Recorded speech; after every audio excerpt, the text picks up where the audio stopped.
আসসালামু আলাইকুম। প্রিয় দর্শক, অন্য মঞ্চের আলাপচারিতায় আপনাদের সকলকে আমন্ত্রণ জানাচ্ছি। বন্ধুরা, প্রীতি সালাম এবং শুভেচ্ছা নেবেন। আজকে দিল্লিতে দুপুরে বাংলাদেশের রাষ্ট্রদূত রিয়াজ হামিদুল্লাহকে ভারতের পররাষ্ট্র মন্ত্রণালয়ে তলব করা হয়েছিল। তাকে কেন তলব করা হয়েছিল? ভারত যে কারণে বাংলাদেশের রাষ্ট্রদূতকে দিল্লিতে ডেকেছে, এর কারণ হলো যে কয়েকদিন ধরে ক্রমাগতভাবে ভারত বিরোধী বিভিন্ন উস্কানিমূলক বক্তব্য রাখছে। এই হাসনাত আব্দুল্লাহ সম্প্রতি বলেছেন যে তারা ভারতের যে সেভেন স্টেটস আছে, নর্থ ইস্ট সেভেন স্টেটস, তাদের ভারত থেকে বিচ্ছিন্ন করে দেবে এবং ভারতের বিচ্ছিন্নতাবাদী গোষ্ঠীগুলোকে বাংলাদেশের স্থান দেওয়া হবে। অত্যন্ত আপত্তিকর এই বক্তব্যের পাশাপাশি আরো অনেকেই বলেছে, এবং আজকে দুপুরে march to Indian high commission কর্মসূচি ঘোষণা করেছে জুলাই ঐক্য, এবং তারা রামপুরা থেকে মার্চ করেছে এবং সেই মার্চ উত্তর বাড্ডাতেই পুলিশ ঠেকিয়ে দিয়েছে। যাই হোক, কি বলেছে আমাদের দিল্লিতে ডেকে নিয়ে আমাদের বাংলাদেশের রাষ্ট্রদূতকে, সেখানে খুব স্পষ্টভাবে রিয়াজ হামিদুল্লাহকে জানিয়ে দেওয়া হয়েছে যে বাংলাদেশের পক্ষ থেকে বারবার ভারতের বিরুদ্ধে যে অভিযোগগুলো করা হয় সেগুলো প্রমাণহীন, ভিত্তিহীন, এবং এই ভারত বিরোধী একটা বয়ান তৈরি করছে বিশেষ করে বাংলাদেশে মৌলবাদী, জঙ্গি, সন্ত্রাসী গোষ্ঠী। এই সন্ত্রাসী গোষ্ঠী তারা কোনো প্রমাণ ছাড়াই ভারতের বিরুদ্ধে বিভিন্ন উস্কানিমূলক বক্তব্য রাখছে, এবং তার প্রতিবাদ জানাতেই আজকে বাংলাদেশের রাষ্ট্রদূতকে ভারতের পররাষ্ট্র মন্ত্রণালয়ে ডাকা হয়েছিল। খুব স্পষ্টভাবে ভারতের পক্ষ থেকে বলা হয়েছে একটি স্থিতিশীল পরিস্থিতি বিরাজ করুক। ভারতের পক্ষ থেকে আরো স্পষ্টভাবে জানিয়ে দেওয়া হয়েছে যে বাংলাদেশ ভারতের সম্পর্কের ভিত্তি হবে 1971-এর মুক্তিযুদ্ধ। এই অবস্থায় আমাদের বাংলাদেশের রাষ্ট্রদূত তিনি মোটামুটি এক ধরনের চুপি ছিলেন, তিনি কোনো কথা বলেননি। পাকিস্তান এবং তুরস্ক তাদের হিডেন এজেন্ডাগুলো বাস্তবায়ন করার চেষ্টা করছে, এবং পাকিস্তান চেষ্টা করছে বাংলাদেশ ফ্রন্ট থেকে ভারতকে যতভাবে পারা যায় ডিস্টার্ব করতে, এমনকি পারলে আক্রমণ করে বসে। এবং বাংলাদেশ থেকে বেশ কিছু জঙ্গি ভারতে রপ্তানি করা হয়েছে ভারতের বিভিন্ন স্থানে অস্থিতিশীলতা সৃষ্টি করার জন্য, বিভিন্ন সন্ত্রাসী কর্মকাণ্ড পরিচালনার জন্য। তো এই অবস্থায় ভারত বাংলাদেশ সম্পর্কের ভবিষ্যৎ কোন দিকে যাবে? প্রথম কথাটাই শুরু করে যেটা পাক ভারত উত্তেজনা। এখন অলরেডি পাকিস্তানের ফিল্ড মার্শাল বা প্রধানমন্ত্রী ওরা ভারত আক্রমণ করবে বলে এরকম কথাও বলছে। আবার এদিকে বলছে পশ্চিম দিক থেকে, মানে আমাদের এদিক থেকে হবে, এদিক থেকে হবে। আর সবচেয়ে মজার বিষয় কি, যে পাকিস্তান থেকে আসা একটা জাহাজ চট্টগ্রাম বন্দরে ভিড়েছিল, যেটা নিয়ে প্রচুর কথাবার্তা হয়েছিল, তখন কি আসছে কেউ জানে না। সেই জাহাজে থাকা 25টি কন্টেনার হঠাৎ করে হাওয়া, মানে কেউ জানে না, পোর্টের ভেতর থেকে হাওয়া হয়ে গেছে। এখন ওই জাহাজের ওখানে কি অস্ত্র না কি, 25 কন্টেনার নাই। সবগুলো বিষয় মিলে কি মনে করেন এটা? না, প্রথম কথা হচ্ছে যে পাকিস্তানের সঙ্গে ভারতের যে সম্পর্ক তো উন্নতি হওয়ার কোনো লক্ষণ নেই এবং দেখাও যাচ্ছে না। তার মূল কারণটাই তো হচ্ছে যে পাকিস্তান তাদের ওখানে যেসব জঙ্গিদের আশ্রয় দেয়, যারা ভারতে মাঝে মধ্যেই হামলা চালায়, কারণ তারা পাকিস্তান জানে তারা যুদ্ধে ভারতের সঙ্গে পেরে উঠবে। তাই তারা একটা পথ নিয়েছে যেটা তাদের রাষ্ট্রীয় নীতি, সেটা হলো বলে প্রক্সি ওয়ার। প্রক্সি ওয়ার মানে অন্য কোনো জঙ্গিদের পাঠিয়ে ভারতে হামলা চালিয়ে ভারতের নিরীহ নাগরিকদের হত্যা করা অথবা ধ্বংসলীলা চালানো, যেগুলো অতীত অনেকগুলো ঘটনা সকলেই জানে কি কি ঘটনা ঘটেছে।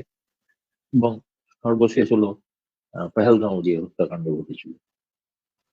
তারপরেও যে ভারত অপারেশন সিন্দুর চালু করেছে, অপারেশন সিন্দুর কিন্তু এখনো জারি আছে, ওটা কিন্তু স্থগিত আছে, মানে প্রত্যাহার করে নেওয়া হয়নি।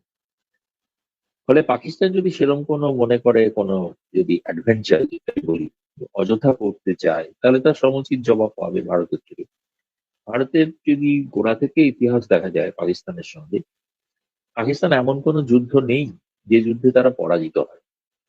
71-এর যুদ্ধে তো 93,000 সৈনিক তো বন্দী হয়েছিল, এবং দয়া পরবশয়ে তখনকার সরকার, ইন্দিরা গান্ধী সরকার, তাদের দেশে ফেরার ব্যবস্থা করে দিয়েছিল। তাদেরকে তো নির্মমভাবে হত্যা করা হয়, অথচ পাকিস্তানিরা যে হত্যাকাণ্ড চালিয়েছিল এটা বাংলাদেশের মানুষ নিশ্চয়ই মনে রেখেছে।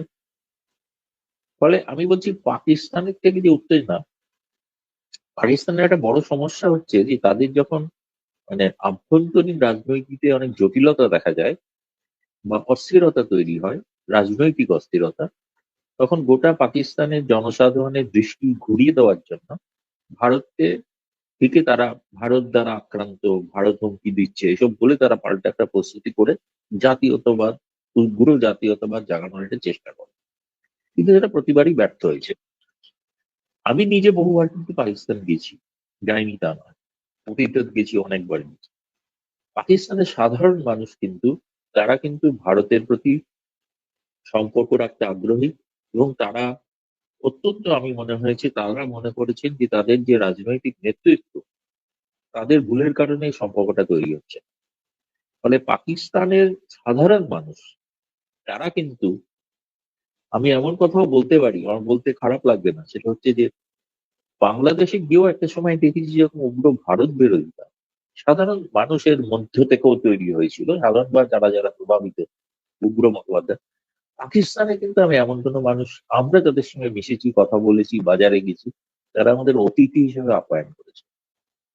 ফলে তা সাধারণ মানুষ কিন্তু তারা চায় সম্পর্কটাকে রাখতে, এবং তারা এটাও জানে রাজনৈতিক স্বার্থে পাকিস্তানের নেতৃত্ব এই সম্পর্কটাকে তৈরি হতে দিচ্ছে না। সেখানকার জঙ্গিদের বিরুদ্ধে একটা যদি দৃষ্টান্তমূলক ব্যবস্থা যদি গ্রহণ করে, তো তাহলে কিন্তু ভারতের তরফ থেকে সহযোগিতার হাত বাড়িয়ে দেওয়া যেতে পারত।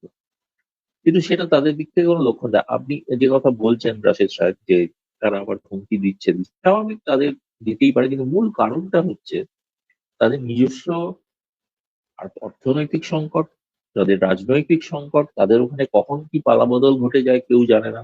যেহেতু সেনাবাহিনী যেখানে সরাসরি সেখানে নেপথ্য থেকে রাজনৈতিক দণ্ড, রাজনৈতিক কর্তৃত্ব চালায়, এখন এই মুহূর্তে তো পাকিস্তানের সেনা প্রধানই হচ্ছে সব থেকে বেশি ক্ষমতাবান ব্যক্তি। আমেরিকার প্রেসিডেন্ট প্রধানমন্ত্রীর থেকেও বেশি কথা বলেন বা বেশি আপ্যায়ন করেন হোয়াইট হাউসে, যেটা হচ্ছে আসিফ মনির সাহেবকে। ফলে পাকিস্তানের যে মানে রাষ্ট্রযন্ত্র, রাষ্ট্রের যে কাঠামো, সেটার সঙ্গে কিন্তু ভারত, এমনকি বাংলাদেশেরও পার্থক্য রয়েছে। ফলে আমার কাছে মনে হয় না যে পাকিস্তান যদি করতে চায় কিছু এরকম, সেক্ষেত্রে তারা, আমার মনে হয় তারা ভুল করবে। এটুকুই বলতে পারি, ভারতের সামরিক শক্তির কাছে তাদের কাছে পেরে ওঠা কোনো সম্ভব নয়। তবে এই মুহূর্তে আমি যেটা দেখছি, কখনো কিন্তু আমি কোনো সেই ধরনের হামলা বা যুদ্ধের আবহ, তো ভারতের গণমাধ্যমে কিন্তু কিছু প্রকাশিত হয় এখনো পর্যন্ত। কিন্তু অলরেডি তো বলুন। বাংলাদেশের পত্রিকা প্রথম আলো তারা একটা নিউজ করেছে যে হাঙ্গর এক সাবমেরিন এনেছে পাকিস্তান, যেটা দিয়ে বঙ্গোপসাগরে, ভারত মহাসাগরে ওরা টহল দিতে পারে, এটাতেই নাকি ভারতের কাপাকাপি শুরু হয়ে গেছে। না, সেটা আমি জানি না, কাঁপাকাঁপি কি হয়েছে তো আমি জানি না। এই মুহূর্তে তো আমাদের প্রধানমন্ত্রী বিভিন্ন দেশ সফর করছেন। ইন্দোনেশিয়া দেখেছেন, ইন্দোনেশিয়া তারা কিন্তু ভারতের ক্ষেপণাস্ত্র ব্রহ্মস, সেটা তারা কিনলেন। ভারতের অস্ত্র বলতে যেটা আকাশপথের মিসাইল, সেটা কিনলেন। ফলে সেটা কিন্তু, ইন্দোনেশিয়া এই ধরনের সামরিক অস্ত্র ভারত থেকে নেওয়ার অর্থ হচ্ছে, এটা কিন্তু চীনের জন্য একটা বার্তা, এবং যে চীন হচ্ছে পাকিস্তানের সহযোগী। পাকিস্তান সাবমেরিন কিন্তু প্রত্যেক দেশের সার্বভৌম একটা অধিকার আছে, তারা তাদের আত্মরক্ষার স্বার্থে যে কোনো কিছুই করতে পারে, সেটাতে আপত্তি নেই। কিন্তু যতক্ষণ না ভারত আক্রান্ত হচ্ছে, আমার তো মনে হয় আগেও বোধহয় পাকিস্তানের জাহাজ অনেক 71-এ ডুবিয়ে দিয়েছিল ভারতীয় সাবমেরিন। ফলে ভারতীয় সাবমেরিনের কাছে, ভারতে এখন কিন্তু এই মুহূর্তে পরমাণু অস্ত্রবাহী সাবমেরিন আছে, স্করপিন।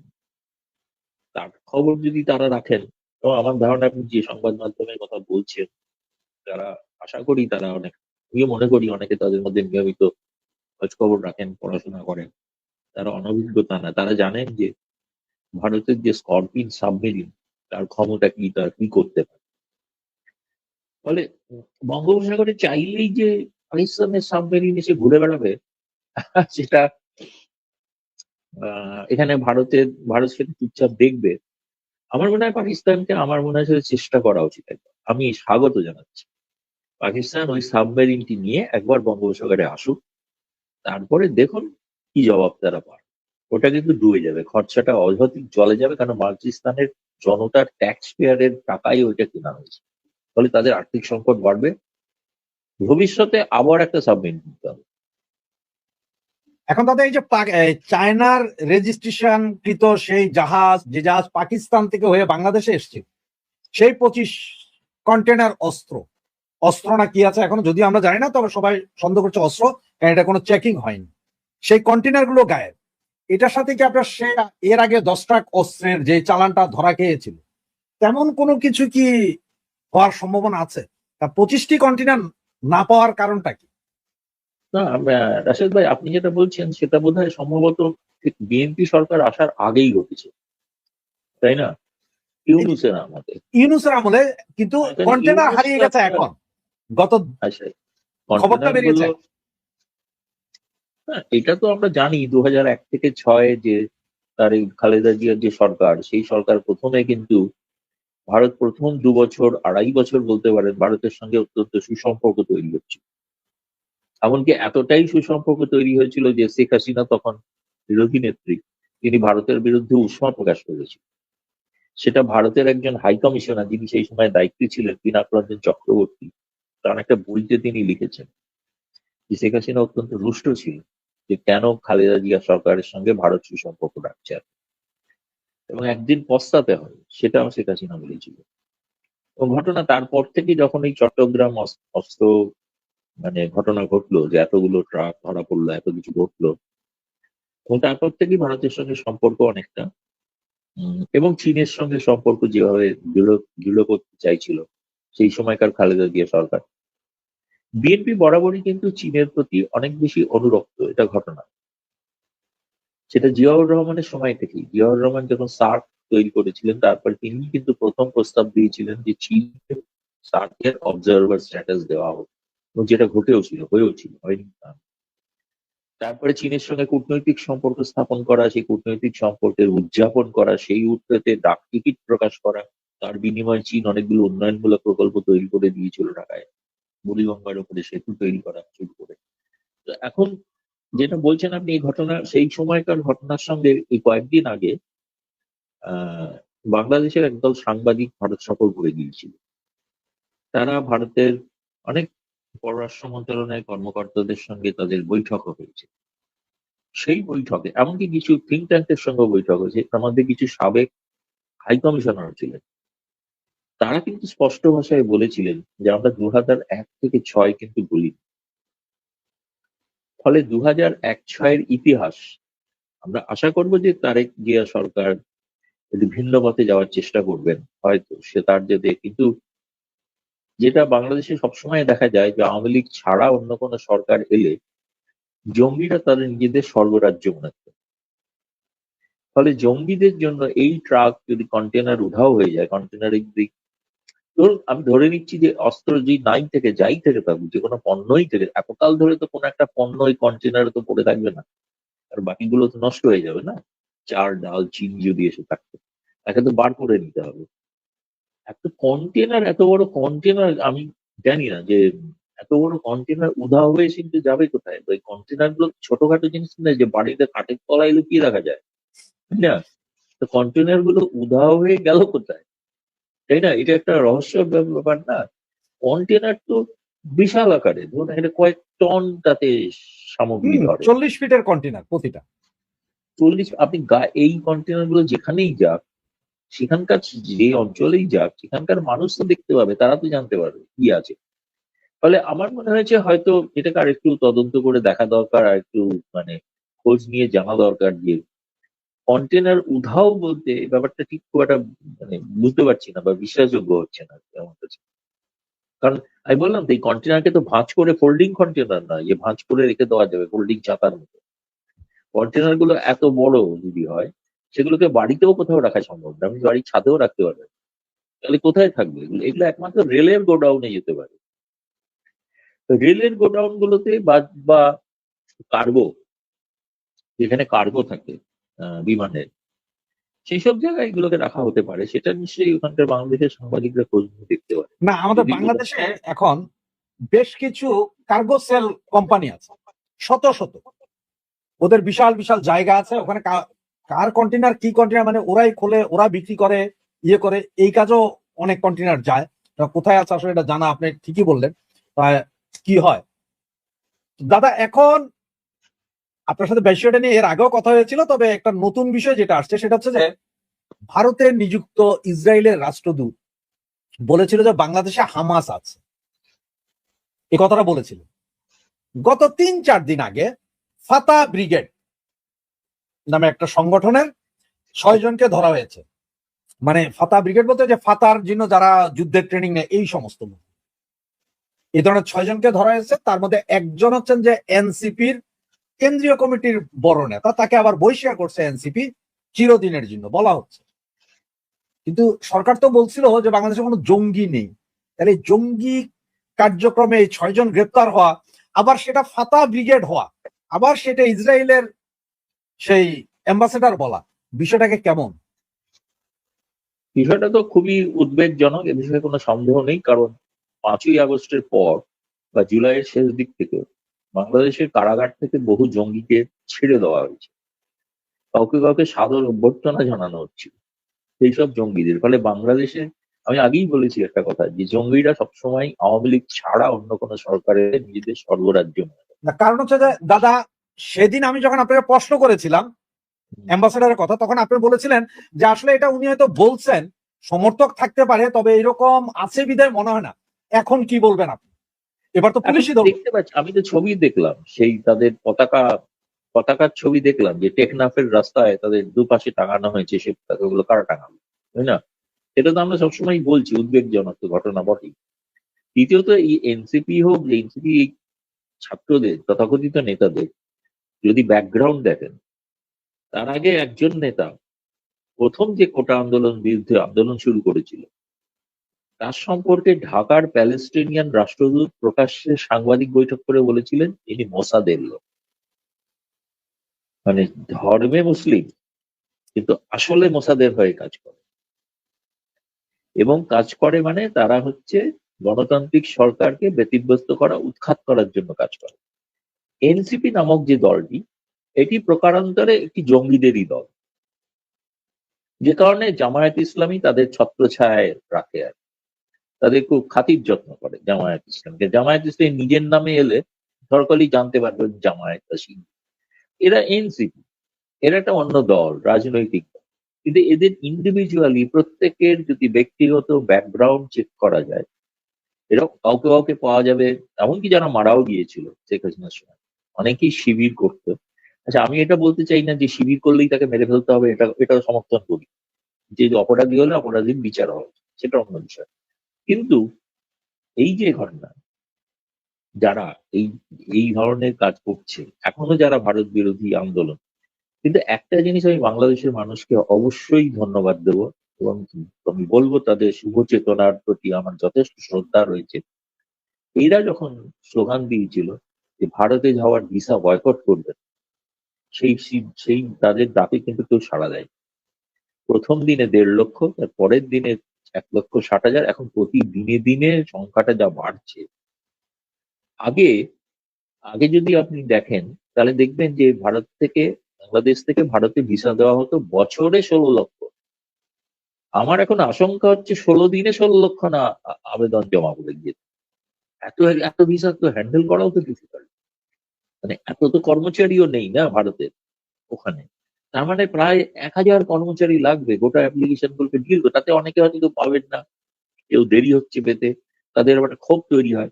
কিন্তু তারা যদি বাস্তবিক বিষয়টা দেখেন, যে ভারত তো এখন উন্মুক্ত করে দিয়েছে ভিসা সকলের জন্য, এবং আপনি ট্যুরিস্ট ভিসা নিয়ে এসে মেডিকেল চিকিৎসাও করতে পারেন, অসুবিধা নেই। হ্যাঁ, কিন্তু যেটা পারবেন না সেটা কি, আপনি ভারতে ট্যুরিস্ট ভিসা নিয়ে এসে আপনি পর্তুগাল যাওয়ার জন্য অ্যাপ্লাই করবেন, সেটা হবে না। সেটার জন্য আপনাকে ভিসা দেওয়া যাবে না। সেটা দেওয়া যাবে, আমি ভুল বলছি। তা আপনি ছাত্র ভিসা হিসেবে অ্যাপ্লাই করুন, কিন্তু আপনি ট্যুরিস্ট ভিসা নিয়ে সেই পর্তুগালে যাওয়ার জন্য এসে এখানে আবেদন করবে। এবং ধরাও পড়েছে অনেকে, ধরুন ফেরত পাঠানো হয়েছে, রিসেন্টলি ছবি দেখানো হয়েছে। যাদের যাদের ধরা হয় তারা সব, মানে ভিসার কতগুলো নিয়ম আছে না, ভিসার নিয়ম আছে, আপনি যে ভিসা নিয়ে আসবেন সেই ভিসা অনুযায়ী কাজ করবেন। আপনি যদি সার্ক ভিসা নিয়ে আসেন, তাহলে সার্ক সংক্রান্ত কাজ করবেন। সাংবাদিক সার্ক ভিসা নিয়ে যদি আসেন, আমি জানি কিছু সাংবাদিক আসবে সার্ক ভিসা, তারা সাংবাদিকদের সঙ্গে বৈঠক করতে আসবে, সেটা তারা তারা অ্যালাউড, তারা করতেই পারে। কিন্তু তারা সার্ক ভিসা নিয়ে এসে এখানে ব্যবসা করবেন, সেটা তো হওয়া সম্ভব। ফলে এগুলো আমার মনে হয় বাংলাদেশের সাধারণ মানুষেরও বোঝা উচিত। আপনি অযথা কোনো কোনো দেশের ভিসা প্রত্যেক দেশের সার্বভৌম অধিকার। আপনাকে দেওয়ার যেমন রাইট, মানে আপনার অধিকার নয় যে অ্যাপ্লাই করলেই পাবেন তা নয়। যেহেতু আপনি ন্যায্য কারণে যাবেন, নিশ্চয়ই আপনি ভিসা পাবেন, কিন্তু ভিসার অপব্যবহার করবেন না, এটাই আমরা আশা করি। এটা আমি বলবো যে ভারতীয়রাও যদি যায়, তারাও যেন ভিসার অপব্যবহার না করে, সেটাও তাহলে ভুল হবে। ফলে আপনি যে কথায় এসেছিলেন যে সেটা হচ্ছে যে এই যে সম্পর্কে একদল মানুষ সবসময় বাংলাদেশের ইতিহাস থেকে যদি দেখেন, 47 থেকে 71 আর 71-এর পরেও একদল মানুষ আছেন যারা আদর্শগত দিক থেকে ভারত বাংলাদেশ মৈত্রীর বিপক্ষে। তারা চান না, তারা বাংলাদেশ পাকিস্তান মৈত্রী, ঐতিহাসিক কারণে তাদের রাজনৈতিক আদর্শই হচ্ছে সেটা। ফলে সেই কারণে এই মানে এই যে সমুদায়টা যারা ফুলে ফেপে ওঠে যখন আওয়ামী লীগ ক্ষমতায় থাকে না, আপনি যাদের দেখছেন, আওয়ামী লীগের সময় আপনি হিজবুত তাহরীরের নাম শুনেছিলেন কোথাও? তারা প্রকাশ্যে এখন ঢাকার অফিস খুলে বসে মিছিল করে, তাই না? আপনি যাদের ছবি দেখা যাচ্ছে, ওই যে ফাতা বললেন, এই যারা যুদ্ধের ব্রিগেড, তাদের, এবং একই সঙ্গে এটা বলি আমি যে এটা দেখিয়ে এটা শেষ পর্যন্ত কিন্তু জঙ্গিরা জয়লাভ করে না। পৃথিবীর কোনো ইতিহাসে কোনো জঙ্গি বিদ্রোহ মুসলিম দেশেও যদি দেখেন, সেখানে তারা জয়লাভ করেনি। শেষ পর্যন্ত জয়লাভ করেছে গণতান্ত্রিক শক্তি। ফলে আগামী দিনে গণতান্ত্রিক শক্তি কিন্তু জয়লাভ করবে, এরা পরাস্ত হবেই। রজত ভাই, দাদা, আমরা অলরেডি গতকালকে থেকে যেটা শোনা যাচ্ছে, বিভিন্ন টক শোতে বিভিন্ন ধরনের খবর দিচ্ছে, আপনার কাছে কতটুকু খবর আছে জানি না, সেটা হচ্ছে মার্কিন অ্যাম্বাসেডর যে ভারতে আছেন, কি জানি নাম ওনার, উনি নাকি বেশ কয়েকবার অলরেডি শেখ হাসিনার সাথে দেখা করেছেন, অ্যাপয়েন্টমেন্ট নিয়ে দেখা করেছেন। এটা আসলে কতটুকু আপনি জানেন বিষয়টা? ওনার নাম সার্জেই গড়। সার্জিও সার্জেই গড়, উনি আসলে নাম হচ্ছে গর্কভস্কি। উনি আসলে উজবেকিস্তানের, কিন্তু উনি মার্কিন। ওনার জন্ম ছিল উজবেকিস্তানে। উনি হচ্ছেন ট্রাম্পের খুব ঘনিষ্ঠ একজন এই রাজনীতিবিদ। ভারতেরও যেরকম রাজনীতিবিদ high commissioner, Dinesh Trivedi high commissioner রয়েছেন, রাজ্যেই গৌড় হলো ট্রাম্পের ঘনিষ্ঠ একজন রাজনীতিবিদ। তিনি কিন্তু পেশাদারী ডিপ্লোম্যাট নন, মানে ফরেন সার্ভিসের লোক নন। এবং তার সঙ্গে কিন্তু আপনারা দেখেছেন যে দীনেশ ত্রিবেদী ঢাকায় আসার আগে সার্জেই গড়ের সঙ্গে কথাও বলেছেন, বৈঠক করেছেন। কারণ সার্জেই গড় শুধুমাত্র ভারতের রাষ্ট্রদূত নন, তিনি দক্ষিণ এশিয়া, মধ্য এশিয়া শুধু সবই দেখেন। একটা বড় দায়িত্ব তার। তিনি শেখ হাসিনার সঙ্গে দেখা করাটা আমার মনে হয় না যে, মানে আমার কাছে সত্যি কথা বলতে গেলে কোনো কনফার্মেশন আমি বলতে পারবো না এই বিষয়টা। আমার কাছে একটু, ভারতে কি জানেন তো, ভারতে কতগুলো যেটা বাংলাদেশে অবাধে করতে পারে যে কোনো দেশের কূটনীতিবিদ, কোনো রাজনৈতিক দলের অফিসে চলে গেল, আপনি লাগাতার দেখেছেন শেখ হাসিনা থাকাকালীন কিভাবে আমেরিকান, ইউরোপিয়ান লোকেরা, জামায়াত, বিএনপি সকলের সঙ্গে বৈঠক করতো, কথা বলতো, আবার বেরিয়ে এসে সাংবাদিকদের বলতো। ভারতে এটা করা যায়। ভারতে এটা করলে পরে